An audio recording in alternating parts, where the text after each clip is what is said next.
Continuamos en Hoy por Hoy Vigo y tenemos cita con el Eixo Atlántico para cerrar este mes en el martes en la entrevista dual de radio y televisión, y hoy para tocar temas que nos tocan directamente a nuestros hogares y a nuestros bolsillos, que tienen que ver con las grandes discusiones en la Unión Europea, con las grandes discusiones, por ejemplo, que tienen que ver políticas energéticas marcadas a partir de los próximos años.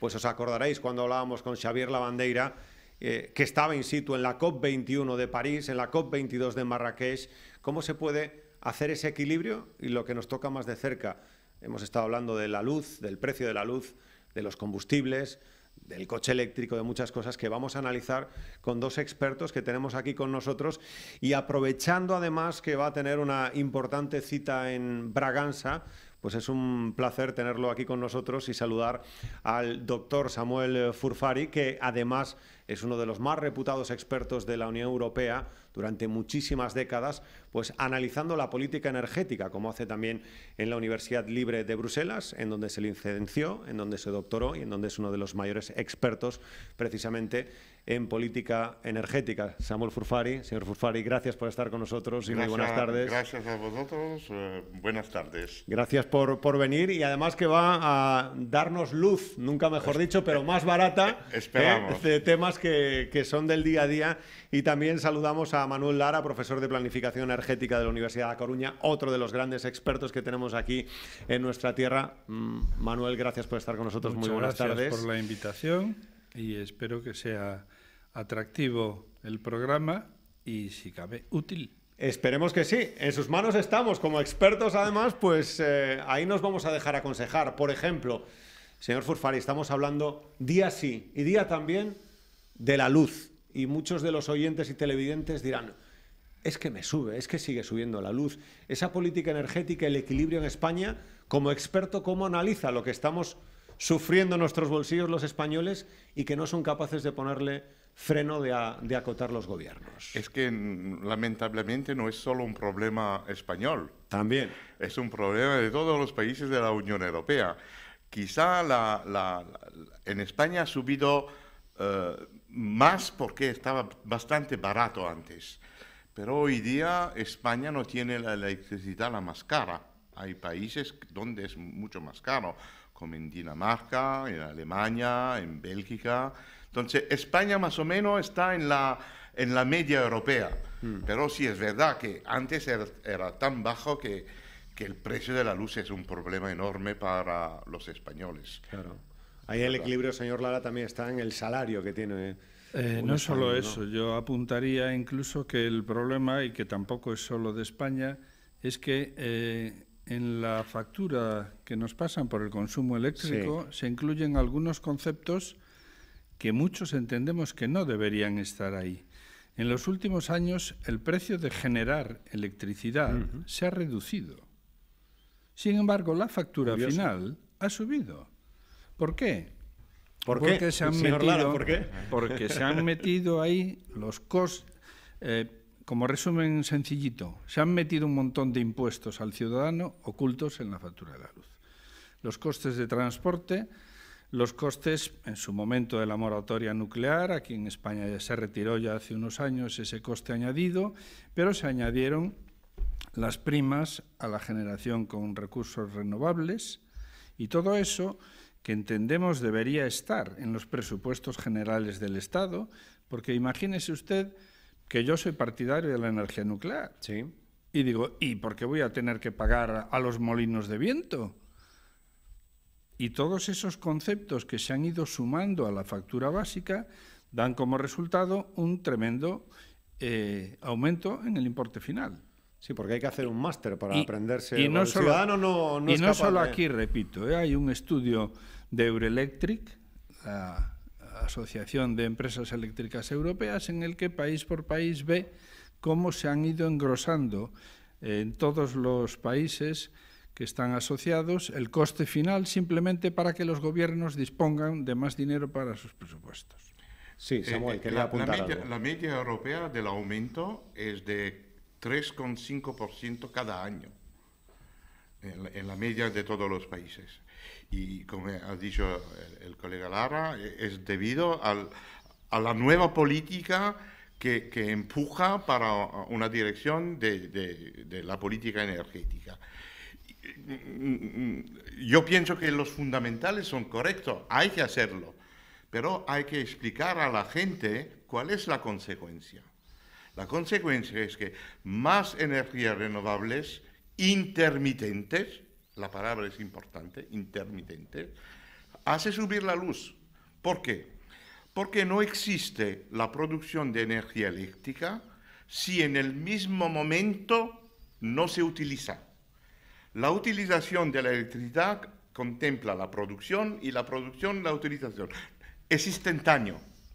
Y cuando no hay viento o no hay sol y que se necesita electricidad, ¿qué se hace? Entonces, los mecanismos hacen que sube el precio. Es verdad que el precio de los molinos y de los paneles fotovoltaicos disminuye, pero la consecuencia es que aumenta el precio de la luz. Y hay que explicarlo a la gente.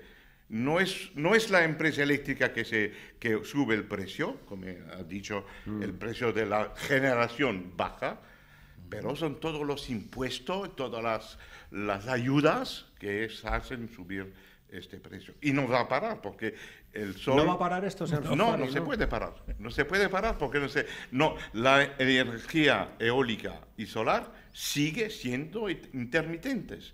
Si un día encontramos soluciones para estocar la electricidad, para almacenar la electricidad, entonces sí, pero hoy día no hay soluciones. Claro, desde ese punto de vista, ¿cómo puede ser el equilibrio entre apostar por la sustentabilidad de energías alternativas y todo lo que pueda ser abaratar costes, pero por otro lado, cuando están pues, las centrales nucleares, las térmicas, etcétera, y todas las directrices que firman los países en la COP21, en la COP22, en la Cumbre de París? ¿Cómo es ese equilibrio para, por ejemplo, cómo se gestiona usted que ha estado tantísimos años dentro de la Comisión Europea, de la Unión Europea? ¿Cómo se gestiona eso? Para cumplir los requisitos y, por otro lado... Lo ha dicho el profesor Lara. Hay que dar una transparencia a los costes.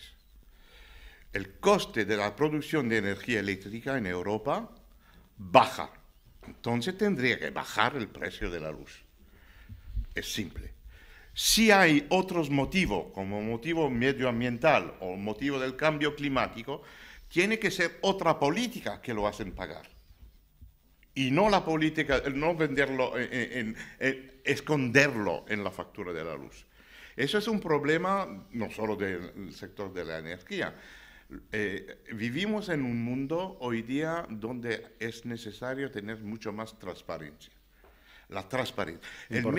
Salvar el medio ambiente tiene un coste enorme. Claro. Y alguien tiene que pagarlo. Y no entiendo por qué tiene que pagarlo los que utilizan la electricidad. Tiene que pagarlo el presupuesto del Estado con otro impuesto, pero no con el precio de la luz. Es igual con el precio de la gasolina. También.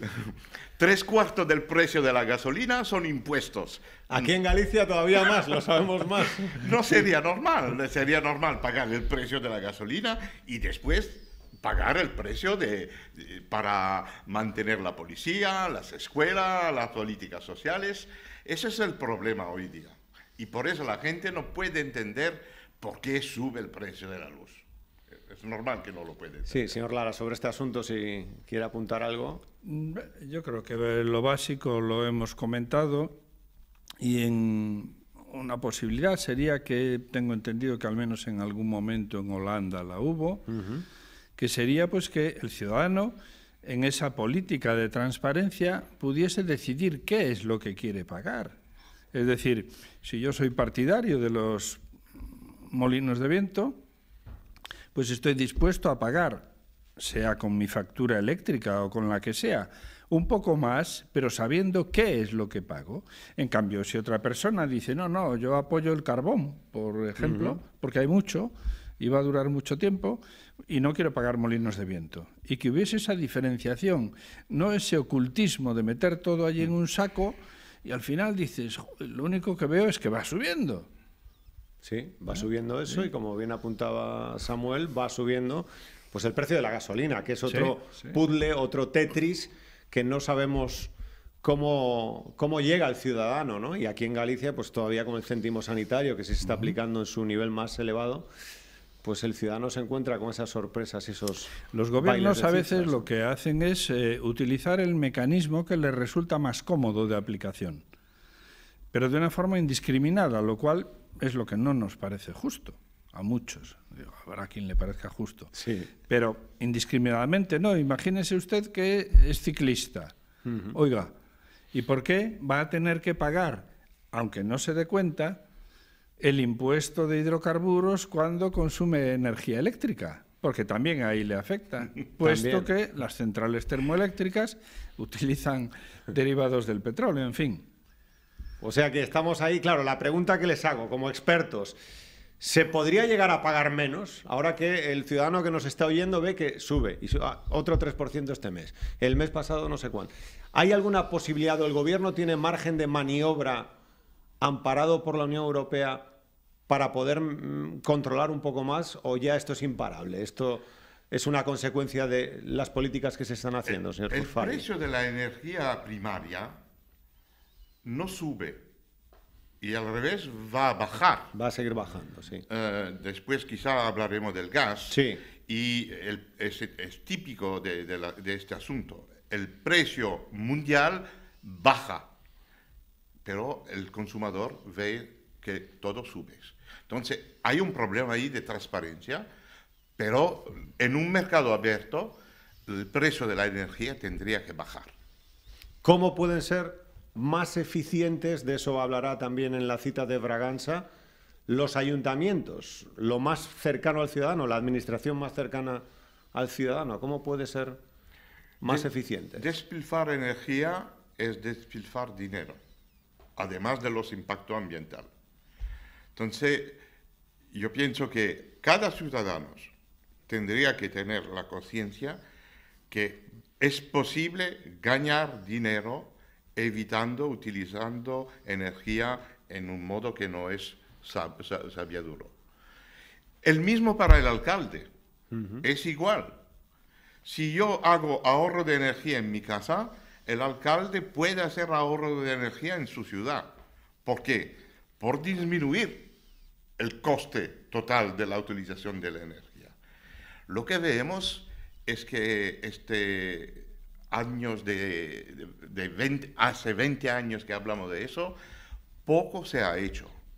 En algunas ciudades se hace mucho, pero en media se hace poco. ¿Por qué no hay esta conciencia que no es solo un problema de contaminación? Es verdad. Es también un problema económico. Gastar energía es gastar dinero. Gastar dinero que sale del municipio, sale de la región, sale del país, porque importamos la energía de otros países. Entonces, no es nada complicado. Como por ejemplo, ahorrar energía.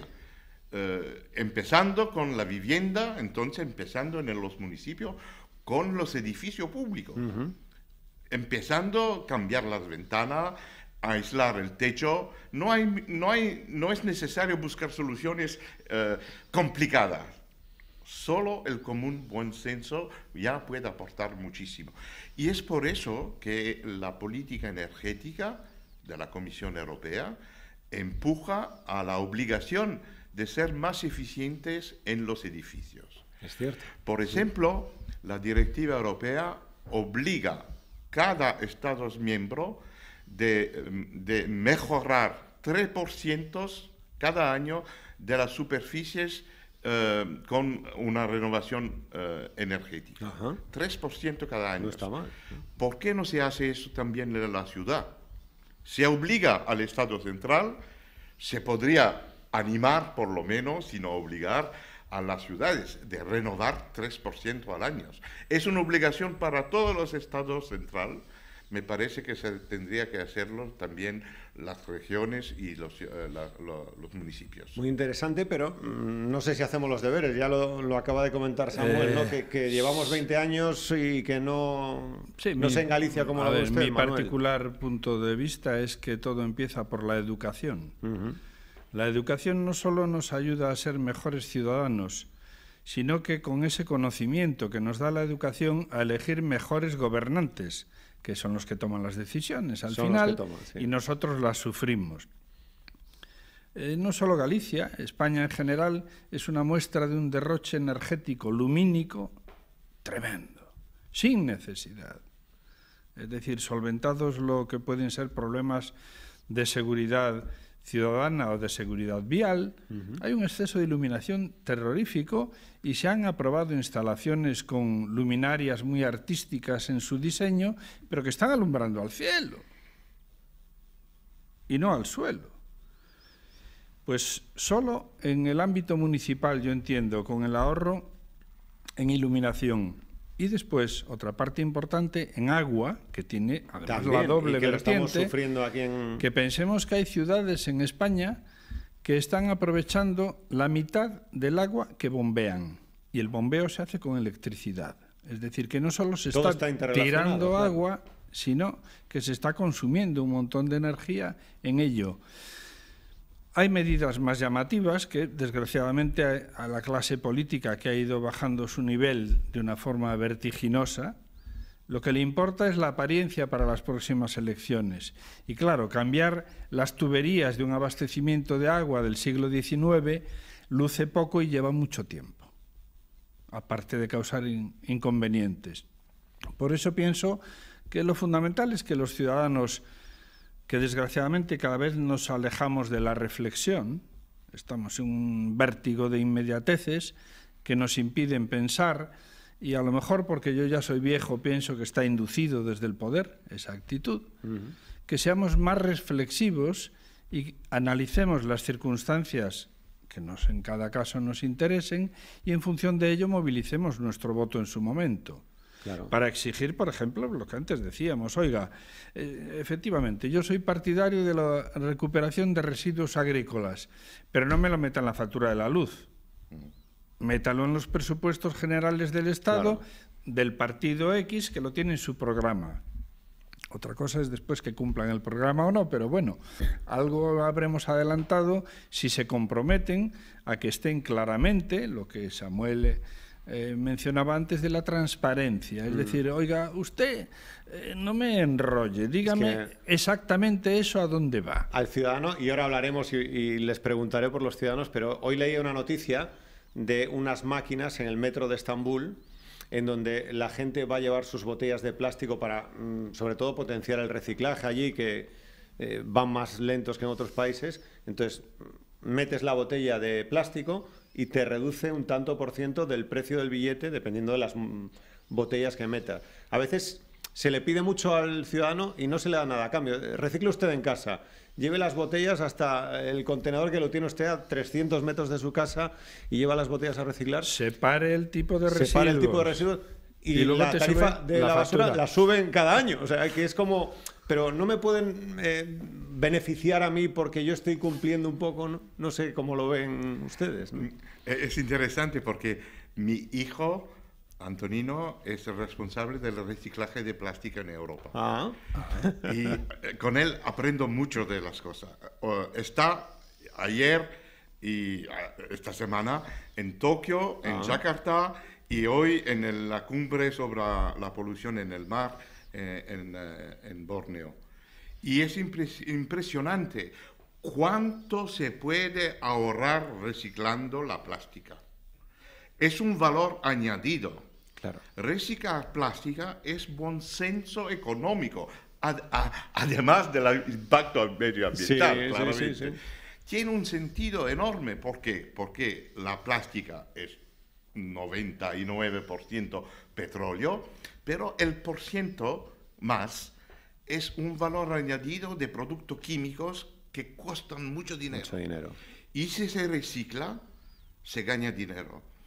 No solo se gana dinero, pero ya el petróleo ha dado un servicio, por ejemplo, transportar la agua en la botella o el aceite, es un servicio que se da a la sociedad. Y después se puede dar otro servicio. Entonces, una botella de plástico puede hacer 2 servicios en lugar de uno, Cierto. si se recicle. Entonces, eso es desarrollo sostenible y pienso que es importante que los ciudadanos entiendan que el desarrollo sostenible, la primera palabra es desarrollo. Es un desarrollo económico. Porque si no hay la economía atrás de eso, cierto, no puede funcionar. Claro. Entonces, hay que buscar siempre soluciones que son buenas para el medio ambiente y para la economía. Y está claro que se puede ahorrar mucha energía con el reciclaje. Claro. El reciclaje de papel, el reciclaje de la plástica, reciclar del aluminio, el vidrio, reciclaje del vidrio. Es algo que en Europa se me ha entendido, pero hay margen para mejorar. Sí, Manuel. Sí, solo quería apuntar que efectivamente en el tema de los residuos urbanos hay mucho que cortar, y me lo resumió una vez un alto cargo de una empresa diciendo que en el tema de las basuras lo menos sucio son las basuras. No sé si se entiende. Sí, perfectamente. Luego suben los costes, claro, y no te lo explicas. Y dices, yo me acuerdo que el alcalde de Villarreal, que es buen amigo de esta casa y del Eixo Atlántico, que estuvo aquí, comentó cómo era la política mancomunada de las basuras. Entonces decía algo a colación de lo que decía, que todo es un desarrollo. Claro, decía, el precio es tanto, pero no, usted descuente de lo que es el precio completo, que usted va a ganar dinero con el vidrio, usted va a ganar dinero con el plástico, usted va a ganar dinero con tal, con ese reciclado alternativo que vamos a hacer. Entonces eso descuéntelo del montante total, que yo se lo voy a descontar a los ciudadanos. Claro. Entonces es una política retroalimentada interesante, ¿no? Es decir, esto tiene un beneficio, este beneficio que vaya para aquí no lo voy a repercutir en el ciudadano. Entonces, bueno, pues está un poco más claro, ¿no? Más sentido. Sí. Y además, no sé si aquí en España la gente lo entiende, pero las directivas europeas sobre energía renovable dicen claramente que la parte orgánica de los residuos urbanos son energías renovables. También. Es suficiente hacer una experiencia durante 2 días y analizar lo que ponemos en la basura. Y se nota que la mitad de lo que se pone en la basura proviene de la naturaleza. Claro. Papel, algodón, lo que sea, viene de la naturaleza. Y entonces es energía renovable. Utilizar la basura para producir energía eléctrica o calor es producir energía renovable. Lo dice claramente la Comisión Europea. Hablemos del diésel, que también estarán los oyentes diciendo, vamos, aprovechando que viene uno de los mayores expertos que ha venido desde Bruselas, hablemos del diésel, de la decisión del gobierno, de la gasolina, de nuestra comparativa con Europa, pero en primer lugar, Manuel, claro, encima de la mesa el impuesto al diésel, gravar más al diésel, la gasolina, en Galicia que ya tenemos el impuesto sanitario más alto. ¿En qué contexto está? Cuando todavía no está avanzado, y después desarrollaremos también esto, el tema del coche eléctrico o la apuesta por los híbridos, que en otros países como Alemania, pues me paso al coche eléctrico, 10.000 euros de subvención, aquí todavía estamos un poco... A ver, yo creo que aquí coinciden varios intereses entremezclados. Por una parte, posiblemente, hay unos intereses de la industria automovilística que desea vender más vehículos, y si te obligan a que sean de otro tipo, pues tienen un campo nuevo de juego. Pero pienso una vez más que el principal interés es de tipo político recaudatorio, y me explico. Los vehículos diésel actualmente, la contaminación realmente asociada a su trabajo es muy baja. Si a ello le añadimos que para las mismas prestaciones vienen consumiendo la mitad por kilómetro de lo que consume un vehículo de gasolina, ahí tenemos un detalle. Si usamos vehículos de gasolina, como las 3/4 partes de lo que pagamos son impuestos, el gobierno recauda más. La banca gana, siempre, ¿no? Esto es como el casino, ¿no? Y ahí lo dejo. Es decir, lo que pasa es que como hay esa sensibilización con el tema de la contaminación ambiental, pues parece que nos tocan la fibra sensible diciendo, es que el diésel contamina mucho. Dice, ¿pero qué diésel? el de 1950. Claro, o el de hace 15 años claro, o 20. todos hemos ido detrás de algún autobús que te larga una bocanada de gases sin quemar. Eso lo explicaba un artículo Yosuyon Imaz, el ex Lehendakari ahora sabe del asunto también, de Repsol. En Repsol dice, pero oiga, que es que los diésel actuales están mucho más avanzados que muchos de los coches de gasolina que consumen mucho menos, ¿no? En cuanto pero bueno, como experto, Samuel, quería preguntarle a usted de cómo lo ve. Exactamente, como dice el profesor Lara. No hay que comparar lo que se llama hoy día Euro 6, el motor Euro 6, con el motor Euro 4 de hace 20 años. La tecnología cambia en todos los sectores. Y el sector del automóvil es el sector donde hay más investigación en Europa después de la farmacia. Es un sector con una inversión enorme porque hay mucha competitividad. Los coches europeos son entre los mejores del mundo porque hay mucha competitividad entre los varios fabricantes y el mercado no es solo europeo, es mundial. Entonces hay una investigación de punta muy alta en el sector del automóvil. Y el coche de mañana no tiene nada que ver con el coche de hoy y, pues claro, del pasado. Entonces, hay que ver todo lo que se ocurre en el coche, en el desarrollo de los coches, con un ojo muy positivo, porque está cambiando mucho y seguirá cambiando. Los coches del futuro van a gastar 2 litros de gasolina. Se está preparando eso. Entonces, no hay que decir todo eso es viejo, no. Claramente no es así. El diésel hoy día contamina menos del coche a gasolina, porque se han hecho muchos esfuerzos. Entonces, es normal, me parece normal hoy día que se evita la contaminación con coche diésel de Euro 4. Sí. Me parece normal, pero no es por eso que hay que prohibir el coche de Euro 6. Son otras cosas. Hay que ser un poco calmo y analizar los impactos de verdad. El coche a gasolina moderno produce también partículas. Claro. Produce más CO2 que el diésel. Entonces hay que ser un poco más prudente, evitar la contaminación con los coches viejos, pero no abandonar el diésel, que no tiene un futuro enorme. Claro, lo ponía el señor Ima. El problema que tenemos es el parque móvil de España.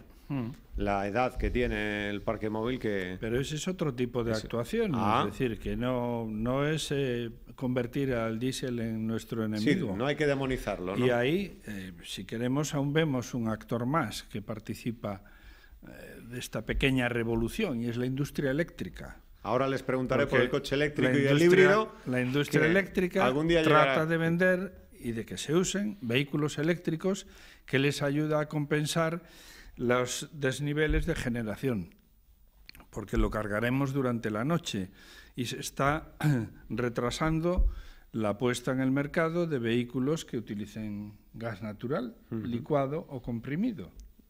Y de eso también hablaremos, pero claro, coche eléctrico que también consume energía, claro, que eso todo se retroalimenta. El coche eléctrico, el coche híbrido, ¿es el futuro inmediato, señor Furfari? ¿Cree que esto irá progresivo? Porque parece que es, no, esto en X años ya solo serán eléctricos. Aquí quiero ser muy directo. La contestación es lo agradezco. No. Declaro, no. El coche eléctrico ha existido antes del coche térmico, antes del coche a gasolina y diésel. El más viejo coche es eléctrico. Entonces, después se abandonó porque tenía otras soluciones mucho más fáciles. El problema no es el consumo de la electricidad. El problema es la potencia de la electricidad, que son dos nociones diferentes. Los ciudadanos no siempre entienden que la electricidad es algo muy particular. Como decía antes con las renovables, es un problema enorme de la capacidad de producir energía eléctrica.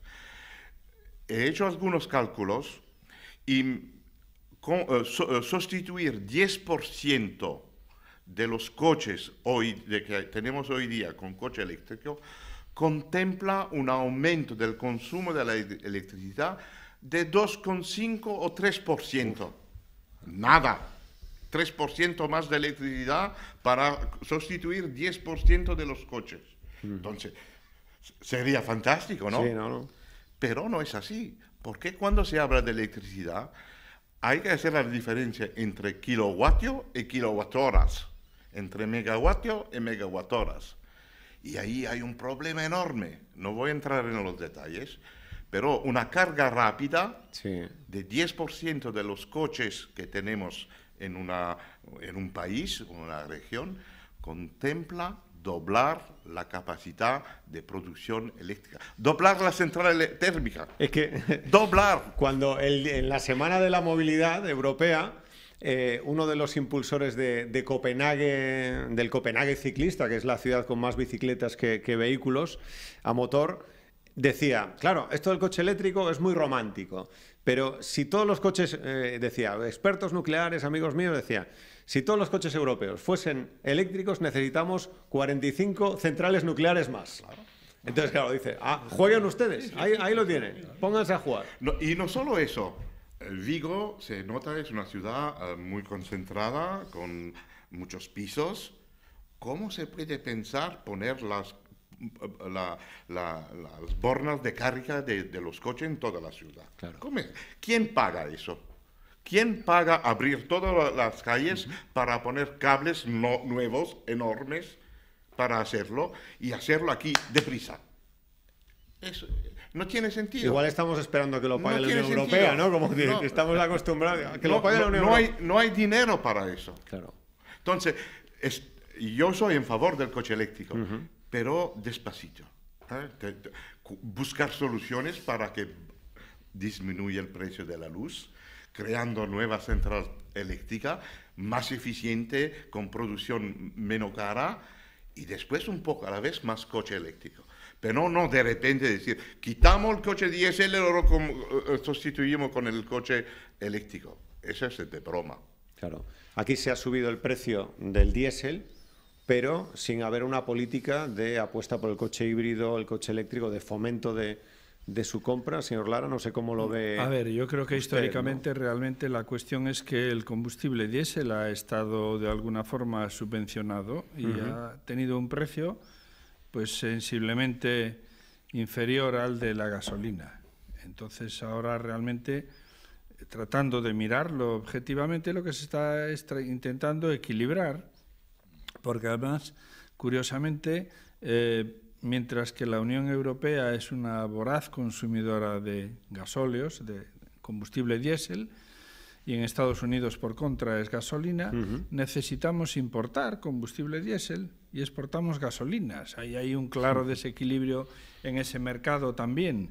Y entonces, bueno, se están aproximando por razón de costes, porque evidentemente la producción en sí tiene un coste, aunque, como antes apunté, el diésel, al ser un combustible principalmente utilizado antes en transporte de mercaderías, tenía un precio reducido, controlado desde el gobierno, por el simple mecanismo de ponerle menos impuestos. También. ¿Vale?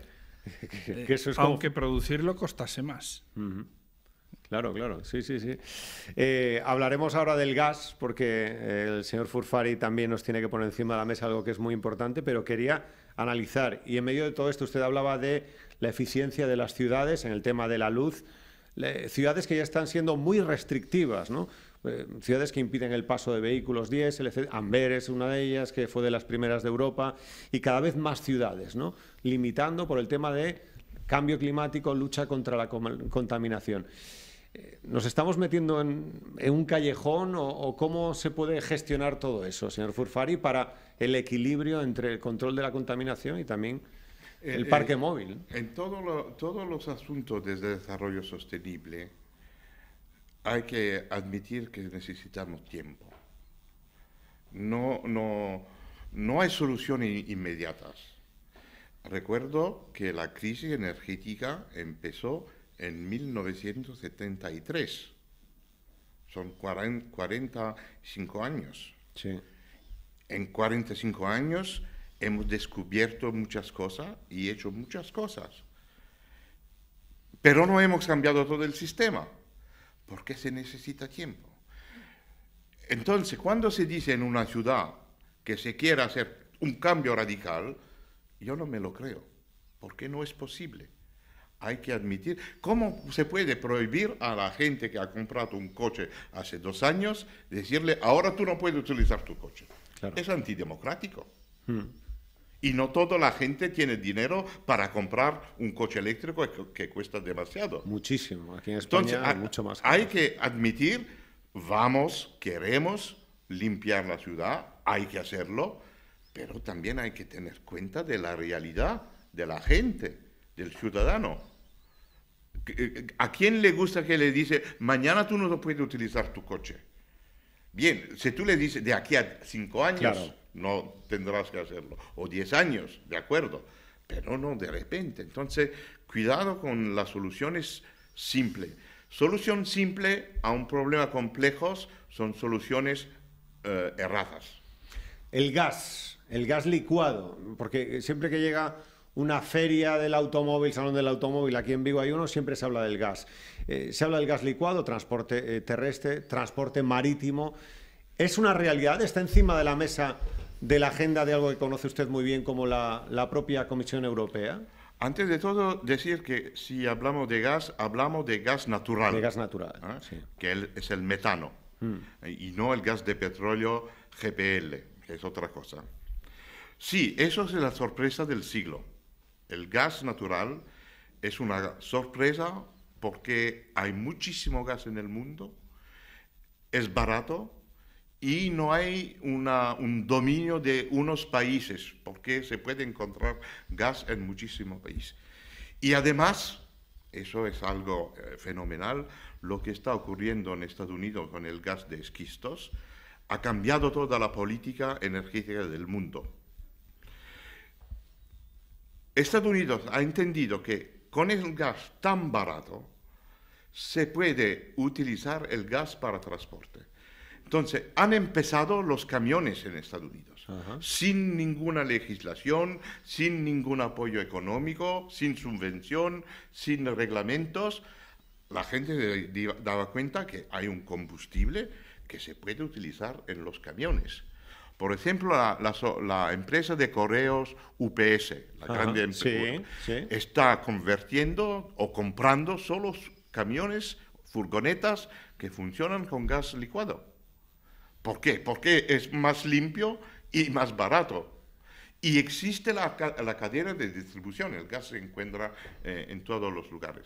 Entonces, la Comisión Europea, cuando ha visto que en Estados Unidos se hace eso, ha lanzado un proyecto que se llama LNG, que significa gas natural licuado en inglés, LNG Blue Corridor, los corredores azules de gas, que es un proyecto donde se ha financiado camiones para que puedan circular en todas las autopistas europeas para demostrar que todos los camiones de mercancía en Europa pueden funcionar con el gas. El proyecto se está terminando.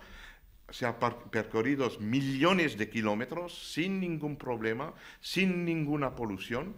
Entonces la solución existe. Y además yo animo, lo diré mañana en Braganza, a los alcaldes, que les animo a utilizar esta fuente de energía limpias en ciudades, para los vehículos de los municipios, los vehículos de la basura, por ejemplo. Sí. Pueden funcionar con eso. En California ya existe. Los camiones funcionan con gas para recoger la basura. Y además, todo eso hace menos ruido.